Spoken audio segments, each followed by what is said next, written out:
This is the 2026 BMW iX3, and I think this is arguably one of the best EVs that money can buy right now. It has up to 500 miles of range, a plethora of luxury and tech features, and is competitive price-wise to cars such as the Audi Q6 e-tron and the Tesla Model Y that it rivals. With its controversial styling, is this Neue Klasse platform enough to entice you over to BMW? That's what I'm here to find out today. I'm going to give you a full tour of the car inside and out, take it out on the road and see what I think. But before we do that, if you're looking to purchase a used car, please be sure to check out our sponsor Vehicle Score in the description below. Vehicle Score give you a GUI that makes it super easy to see a car's history, including MOT, mileage and all that good stuff in one place, scoring the car out of 1,000 as to whether it's a good and safe buy. If you pay for one of their full checks, it will tell you things like the history of the car in terms of crash damage, police recovery and also outstanding finance and all that kind of shady stuff that you might miss when buying a car. It's super important to run a check like this because you might end up with a bit of a dud if you just go purchasing blind. So make sure you use my discount code danlat10 to get 10% off the check. Vehicle Score will make it nice and easy to see if there's any hidden shady parts in their easy to use app or online. With my discount, it works out somewhere around £12, and that's a small price to pay to make sure that you don't end up with a dodgy car. And of course, if you're looking to sell or buy a used car, I've also got affiliate links in the description below to make that nice and easy for you as well. So then, the iX3, this is based on their Neue Klasse platform, which is the all-new electric drivetrain platform that they are introducing a lot of new cars over the next couple of years. And I would say this is probably one of the most important EV launches of the year, to be honest. The previous iX3 was based on the previous X3 platform, but this is a new dedicated electric architecture and it shows. It's very efficient, has a large battery pack and a massive range. There's currently two models to choose from, the iX3 40 Sport, which starts from around £53,000, and then the iX3 50 xDrive Sport, which starts from around £58,000. There is then an M Sport pack for around £61,000 and M Sport Pro for around £64,000-65,000. So there's a few different option packs based on which one you get. In terms of drivetrain, the iX3 40 is a rear-wheel drive only with around 320 horsepower, 0 to 60 in around 5.8 seconds and a top speed of 124.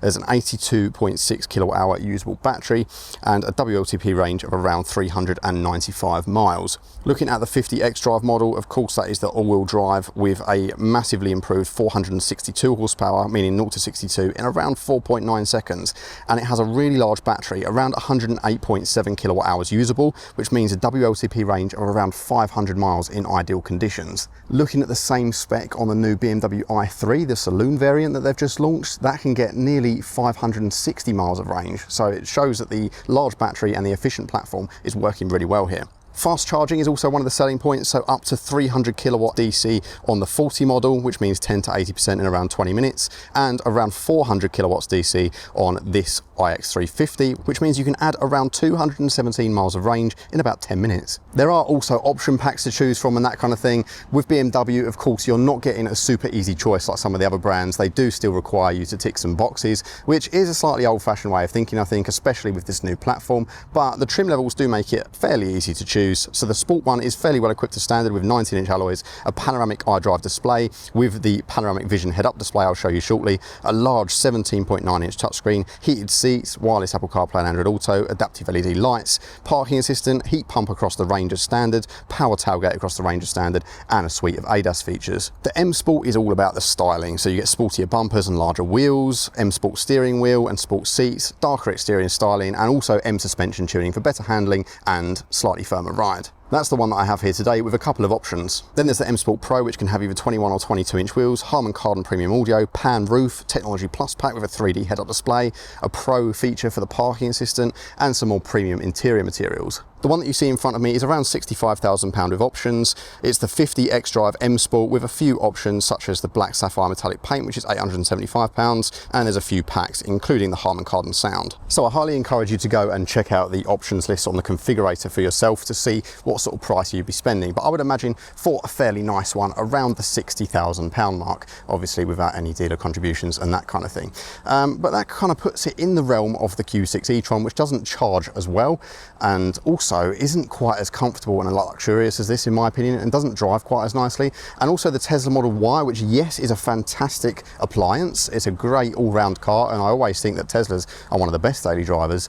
In fact, I have one and it's parked right here, but this is a more dynamic car to drive. It has more presence, it's got more features, it's more luxurious. So I think this might be a really interesting option, not to mention much longer range. Firstly, let's take a look around the car. I'd love to know what you think of this styling, right? So they've taken the front end design from much older BMWs. You can see there is some illumination in not only the kidney grille, but also along the lights, the LED matrix lights that we've got in this one, and the camera and radars are integrated into those kidney grilles. It's a look back at BMW heritage cars of old, and I think it's quite an interesting design. I obviously don't think it's going to be for everyone, but just look at when the F8 EM3 launched, for example.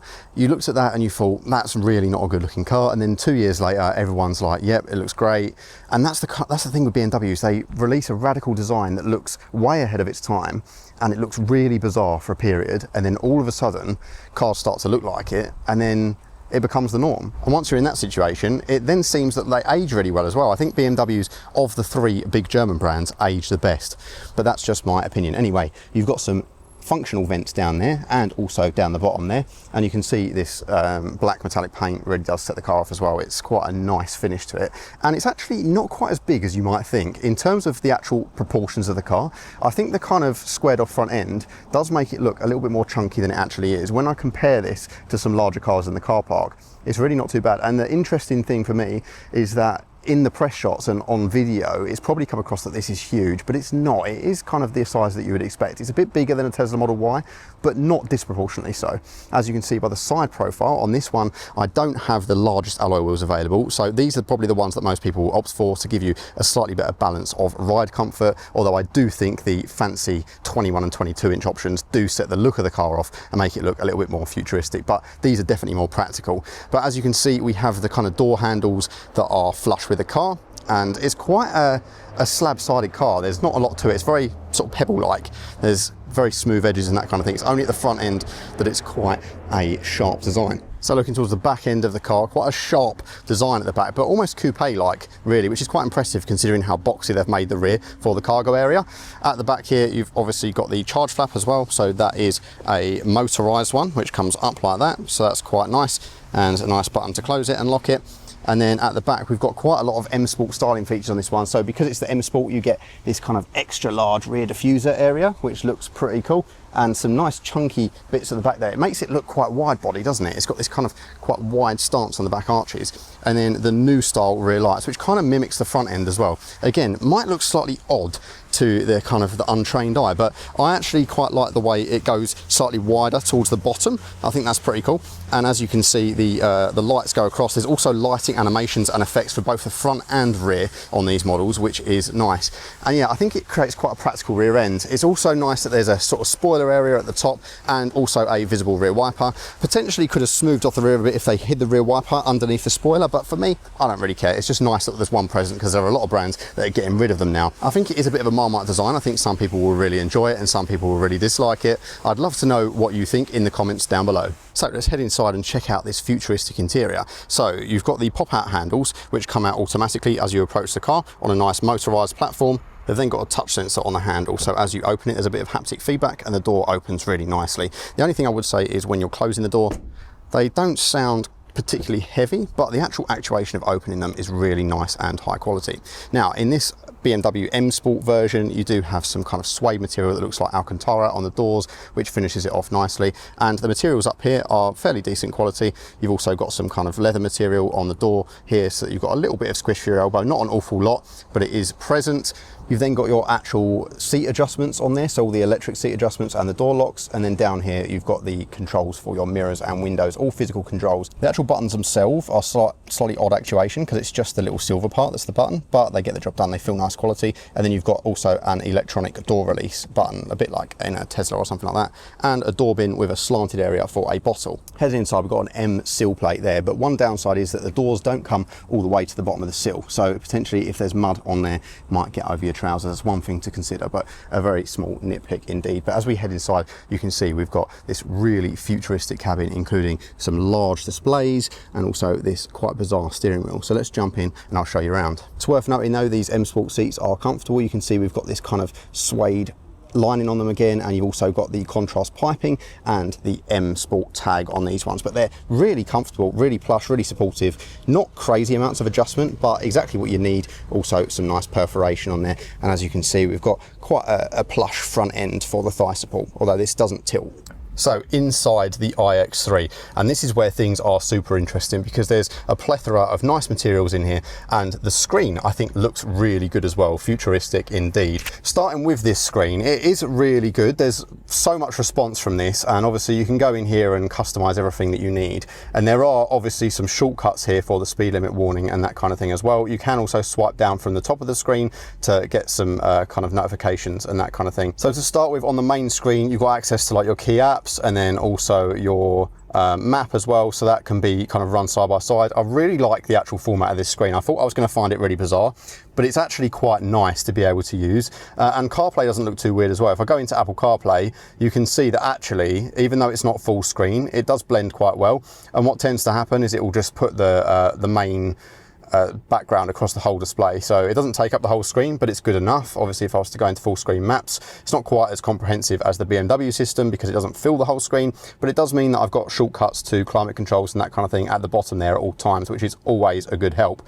So I can access things like the actual car quick access stuff. So this one is going to be useful for turning off your warnings and stuff, like your radar warnings and your speed warnings, and you've also got access to your climate controls. You can come in here and you can also check the filter quality and all that kind of stuff, and there's all sorts of settings in here for that. And you can also control the airflow a bit like in a Tesla, so you press and hold that and move that around, so that works pretty well. And you can press that to go home, you press again to get to your app view, and there's quite a lot of stuff installed as standard. You've got interior camera in here, you've also got your journey data, which is quite comprehensive. It goes into detail about what's using the electric and the drivetrain. You've got smart assistants and also some things like Disney Plus, and you can get Netflix, all that kind of stuff, which is pretty cool. So it's a really good system. It works really well. The panoramic display is what's really caught my eye, which is this display up here. I don't know how well you're actually going to be able to see it, but it is a projection. So it actually projects it on there, which means that as you move around, it doesn't really move around. So you can customize this section over here. And then in the middle, I've got navigation information and also about the current audio track. And then over here, I've got like your gear, your range, what's going on with the speed and all that stuff. And there is also a head-up display as well, which is currently switched off, which I think is a little bit overkill when you've got all this in your line of sight, but it's really cool, and you can customize it on here. So you can configure it to your taste. There's lots of different things that you can include. So you can even put things like the wheel angle, the accelerator position. Let me remove this one because I've already got a weather widget there. I can put BMW art cars in there, and then it will allow me to choose a car that I can display on the panoramic view over there. There's so much to choose from. Battery temperature, electric motor speed, it's really super customizable. I think it's just good because when you're in this driving position, look how much access I've got to that information there without glancing down at the main screen, and you can see navigation commands there as well. So it just means that you're looking at the road a little bit more frequently. Quite comprehensive options in here for exterior and interior lighting. You do also have ambient lighting in here, which runs through the kind of dashboard. You can kind of see it here. I'll try and get some better shots of it. It's integrated into this fabric material, which is pretty cool, and you can sync it to the drive modes and that kind of thing. There's also options for your seat climate control and positioning, so your ventilation and heating, and you can configure the 3D head-up display if you have it as part of the technology pack as well. So quite a lot of information on here, and it does work really well. You can also customize your EQ for the Harman Kardon sound in this model, and it is a very customizable EQ, which I always appreciate. And orchestration is interesting. This is all about, I can't access it on this press car, but it's where you can customize all of the external sounds that the car makes in certain drive modes and that kind of thing. So it's a good system. It will have over-the-air updates as well. I obviously use Apple CarPlay, Android Auto the majority of the time, but it is nice that all these features are available. There's also curb cam, which is really nice. I think that's super useful for parking. The full suite of driver assistance features on here, including the parking assist, so you can park it from the key, which is nice on some models. So very comprehensive, and I think the actual layout of this is utilized really well. It's not quite as easy to use as something like a Tesla, but it definitely has enough options, covers all the bases that you might need. You've got quick access to certain controls if you press on here. It will tell you the car's all good, and then you've got access to your charging flap and boot controls as well. It is worth noting there's a few quick functions along the side here which really work well, and they're kind of out of the way on this slant. So one of them is the speed warning. You can literally just tap that to turn it off. You have to do it every time you get in the car, obviously, but it's literally right there, super easy to use. And there's also a button there to take you to the lighting features and that kind of thing. There is also a dash cam button there, and it will record all around the car like a Tesla if you're logged into the BMW app. So in terms of your drive modes, you can see there are a few different options for different things. So you've got energy recovery is normally in adaptive, and what that will do is it will change the level of regen based on what the car sees with the radar. So it makes it so that it brakes more heavily for you in traffic, and it allows you to drive more freely out on the road normally, or you can turn that off and just put it in low, moderate or high to adjust to your liking. And also there's comfort and sport for powertrain and steering also. Let's talk about the elephant in the room, and that is this steering wheel that always looks like it's the wrong way round. No matter where you have it, it always looks like it's the wrong way round. It's really, really weird. What I can tell you though is it's really nice to hold because of this weird shape that it's got. And these buttons work quite well as well on here. They are like kind of touch sensitive, and they've got a weird sort of haptic feedback. They do remind me a little bit, unfortunately, of the Volkswagen ones that everyone hated and they got rid of. But it does work, you know. It just means that it is a little bit fiddly sometimes to get exactly what you want. Like turning the volume down, I have to kind of mash it multiple times to get it to work. I don't like it too much, but it is kind of, it's got raised areas on it, so it's kind of tactile, which is helpful, and it doesn't respond to touch inputs, so it means that you actually physically have to press it, so you're not going to do lots of accidental inputs. It's not as bad as the Volkswagen stuff. I just don't like it as much. Although it looks cool, I would prefer physical buttons. This one obviously being the M steering wheel, you've got some nice stitching and the additional emblem down here, but it does look a bit weird, doesn't it? But what I can tell you is the materials are really nice, and the chunky feel and just these extra little bits here, it makes it super comfy to hold whether you're going for a more dynamic drive or a more relaxed drive. Interior quality materials are pretty good. You've got the Harman Kardon surround system in this one, and then up here we've got some suede, and then you can see some ambient lighting through this carpeted area on the dash. Weirdly, they have changed indicators on BMWs now. They are normal indicators, so they actually stay in position. And unfortunately, they do feel a little bit cheap, probably the cheapest feeling part of the car, but I do like that now they don't have to self-cancel in a weird way. So I kind of like they've gone back to a normal traditional stalk, but it just doesn't feel great quality. And then you've got a wiper stalk on the right, which I would prefer to be a drive mode select, to be honest, but that is down here. So this is your drive mode toggle. So you put on the brake and then you press down to go into drive, or B to go into the regen braking mode for kind of downhill descents and things like that, and then up for reverse, which will of course bring up your cameras as well. There's no park button apart from the parking brake, so when you put the parking brake on, it automatically puts the car in park, which I think is quite a good touch. And you probably heard there's some nice welcoming and goodbye sounds as well, which make it sound really futuristic, and it's a really pleasant, relaxing sound, and it gives you information about the charging, alarms and preconditioning and that kind of thing. It's just thought out really well. There's also a nice spot here for your wireless charging for your phone with some ventilation, and it's rubberized. There's two USB-Cs built in down here as well, and some nice grippy cup holders, which unfortunately do get in the way of your phone, but I suppose that's a good thing in a way, because you shouldn't be paying attention to that. You should be paying attention to what's on these displays here. There's also a nice rubberized spot of storage down in the middle, and a little center console area which opens up to host a 12-volt socket, and also a few little trays which you can remove to clean. I'm not sure what you'd really put in there. There's nothing too great in terms of space, but it's quite nice.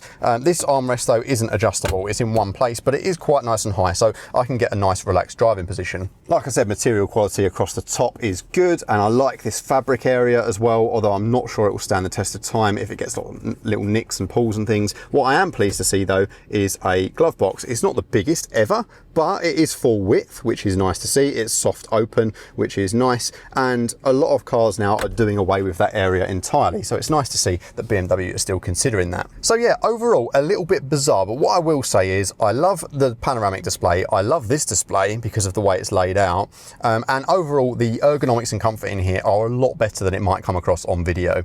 It might look as though it's a little bit weird, but it's quite good. Visibility is quite good out of the mirrors as well. There is a large C-pillar, but it's nothing too much to worry about. What's nice as well is, as you can see, the infrared and the camera are integrated up here, so you don't have anything kind of clogging up the dashboard. And up the top is some fairly basic controls, so you've just got buttons for your illumination and things like that. This is kind of some fairly cheap plastic, and there's a bit of flex here, so that's not the most impressive part of the car. You can see I've just put fingerprints all over it as well. But yeah, you've got some small mirrors as well, very small mirrors in fact. So again, there are other brands that are doing this bit a little bit better, I think. Even things like the Geelys and the Aeons and things like that, like the Chinese brand cars, are doing the upper area a little bit better and more catered to modern needs. But this user experience, I think, is really, really good. Stepping into the back of the iX3, same affair with the door handles, and the doors are quite wide opening, but there is quite a lip to get inside, so something to consider. What's nice though is material quality remains the same back here, so you've got the same kind of squishy materials up top and squishy materials on the armrest area, and the same electronic door releases as well as your speaker grills. And as you can see as we step inside, a really nice flat floor, so that's all the way across. It means there's going to be no encroachment on leg space for any middle passengers, although weirdly there's no storage in the back of the seats. Maybe that's just on this M Sport model.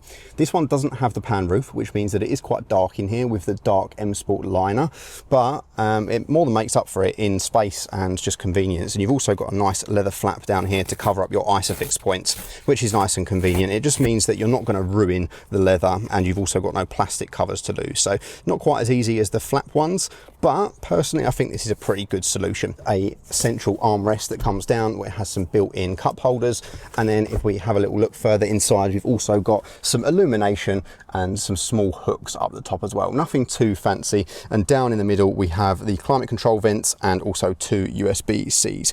So nothing groundbreaking in terms of storage and features, but definitely a nice open airy space with some practicalities. So stepping into the back of the iX3, and actually for this size of car, it looks bigger on camera externally, but in here is no disappointment at all. The headroom is really good, and although I don't have much thigh support because of the fact the battery pack is quite high, I can still get comfortable even behind my own driving position at 6 foot, and I think that is important.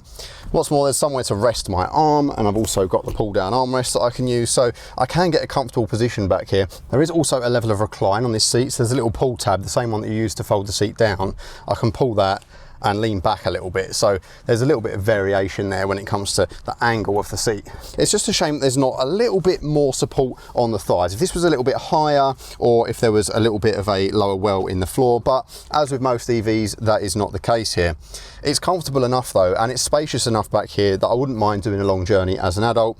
Of course, being a middle passenger, it is going to be a bit more cramped if you are an adult as well. 3 adults back here is going to be a bit of a stretch, obviously, in this class of car. It is no 7-seat behemoth, but the fact that it's got a flat floor means that at least I can tuck my feet away quite nicely. So nothing groundbreaking back here, but it certainly gets the job done, and yeah, there's certainly rivals that are a lot worse off than this. So getting into the boot then, there is a button under here. It's not on the BMW badge like you might expect, but nice electric tailgate, and you are presented with an area that has a nice flat load lip and plenty of space, quite cavernous in fact, and quite a nice quality. As for this parcel shelf, it is quite large and cumbersome. You can remove it by pulling up on these tabs, and they are quite a nice quality as well. And then it is a case of you give it quite a big tug and the whole thing just comes out.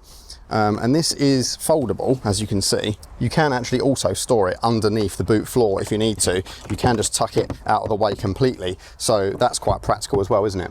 So as you can see, with the load cover removed, you've got a nice 40-20-40 split back here, which works really well, and it also means that it can be completely flat load area, and you've also got a flat load lip to enter the area as well. This boot floor is adjustable, as I mentioned, so you can push it down a little bit further to create some more space. There's a couple of features back here, nothing too crazy. You've got this netting to sort of store items on this side, like there's no shopping hooks back here or any power, which is quite interesting. Annoyingly as well, you can't put the seats down from back here. You have to do that from the middle area. So if I go around to the side, open the door, you can see that there is a pull tab down the bottom here. So if I pull on that, that will put the seat forward, which is got the seat belt tucked away in this little holder here.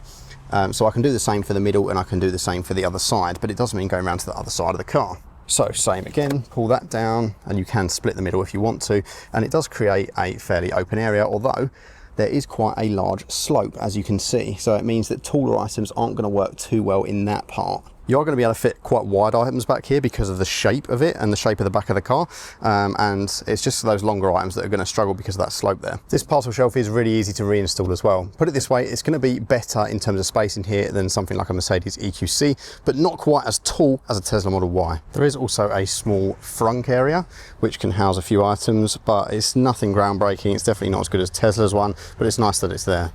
So what I'll tell you right off the rip is, wow, this thing is fast. Super responsive. And I've got it in its kind of more tame driving mode. I've got it in the comfort setting. So I've currently got it in its silent mode, which is, as described, really. Turning circle is really good for a car this size as well, I've got to say. It's still very responsive, even in its silent mode. If I change it into efficient mode, that's the mode where it will quieten down the AC, make sure that everything is as kind of running efficiently and max range as possible. So my range has increased as a result of going into that mode. But I'm on a country road here, so I'm going to put it in sport mode. So I've got steering and drivetrain mode in sport now, and wow, is it responsive. It absolutely rips, unlike much I've felt before. Even like a Tesla Model Y Performance, for example, doesn't have the same level of instant torque that this does. It's tuned in such a specific way to feel like maximum attack in this mode, and you can still drive it super smoothly. You'd think that handling would be a mess as well, wouldn't you, being a larger car? But obviously BMW are BMW, they do things right. Even at this weight, there is still a very significant level of grip and composure from the body. I'm going really hard around this roundabout. Let's fling it out here.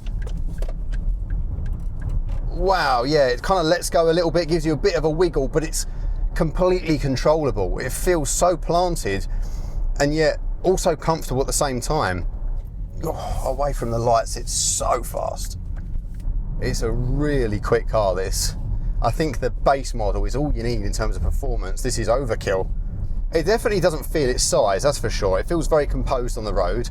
It has that kind of almost a hot hatch feel about it, that kind of saloon, super saloon vibe, where it's still kind of chuckable and you don't feel an awful lot of weight. Obviously BMW think a lot about steering feel as well, and even though it's not the most direct car because of its size and weight, it's definitely way better than many of the rivals, especially the Chinese EVs, which aren't tuned for handling at all, really. And this one, combined with this slightly bizarre steering wheel that has a really nice chunky feel to it, I feel like I'm absolutely at one with this on the road. Granted, this one being on the M Sport suspension as well, it is a little bit on the firmer side, but not uncomfortably so. Combined with this fairly plush seat, I still feel like a long journey would be an absolute breeze in this. And what is mightily impressive is the soft stopping feature. When you come to a complete stop,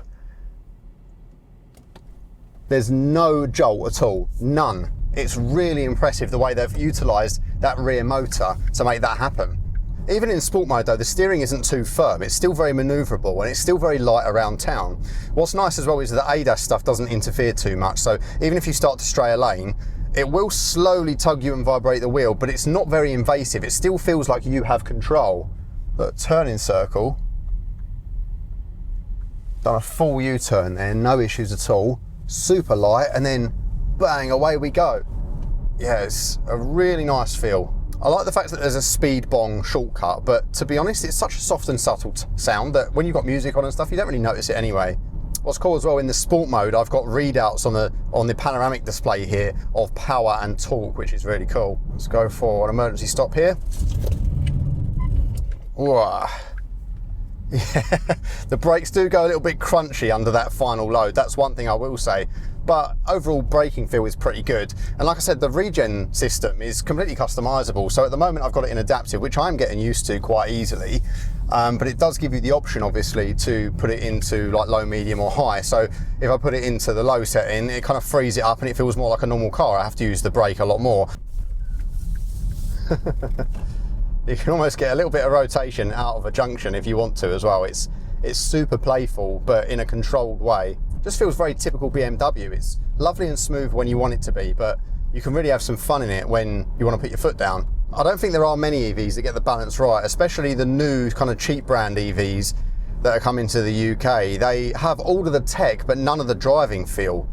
And this isn't like that. This has quite a lot of both, to be honest. And whilst obviously it's not going to completely appease driving enthusiasts who are really used to traditional petrol cars and so on, this is a nice bridge to that gap. And also, even though the tech is really good in here, it's not overwhelming in the way it may be in some cars, because you can just plug your phone in and use that. I also really appreciate how the indicators are back to normal. I do prefer these, even though it's a fairly cheap feel to the stalk. I do prefer these to the indicators in older BMWs that return to centre. But yeah, out on roads like this, I would normally be feeling quite bored in an EV, but I'm not in this. I've got loads of torque, loads of power, but at the same time, it doesn't feel too heavy and floppy like you might expect. And if you're forced to go EV, then this is a great option because of the range, right? You've got BMW as a massive company, you've got a decent warranty, a massive dealership network and a lot of after-sales support, and just that exceptional range, and it's only going to get better, isn't it? It's quite expensive, but it's kind of on par with, you know, your Mercedes EQC and your Q6 e-tron and cars like that, which are the main rivals, and the Tesla Model Y is a little bit cheaper. But in terms of actual driving feel, dynamics, feeling, this has that. This still has kind of some of that BMW feel to it. You've also got the drive sound option, so I've just put that on, so it means that you have a bit of pumped in noise to add to the drama, and in sport mode it is really fun. Have a listen to this. I'm going to floor it now.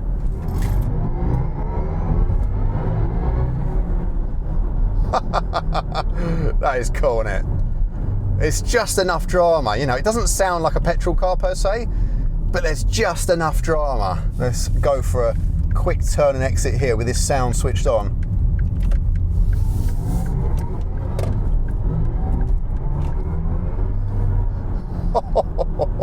This thing grips and goes, let me tell you. But yeah, I don't think I would want to live with that day to day. It's fun, but I'm glad that you can turn it off. But yeah, in the 60,000 category, I think this really trounces what Audi and Mercedes are doing, to be completely honest with you. And as always, that is subject to change, but I do think that BMW have one of the best EVs on the market right now here.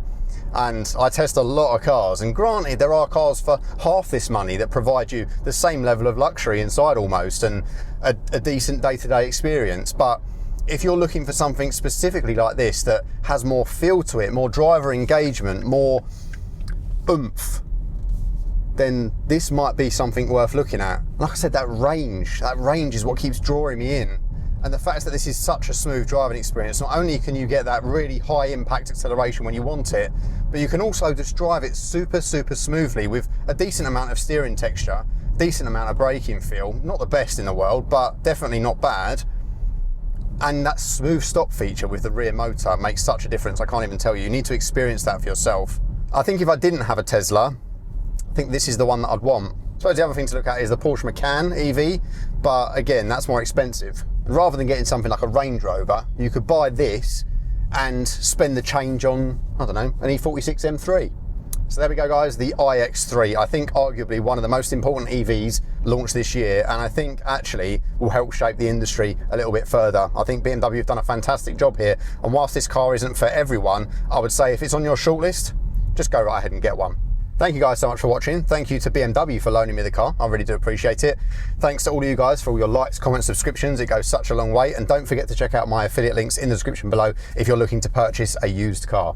Thank you so much for watching, and I'll see you in the next one. Bye-bye.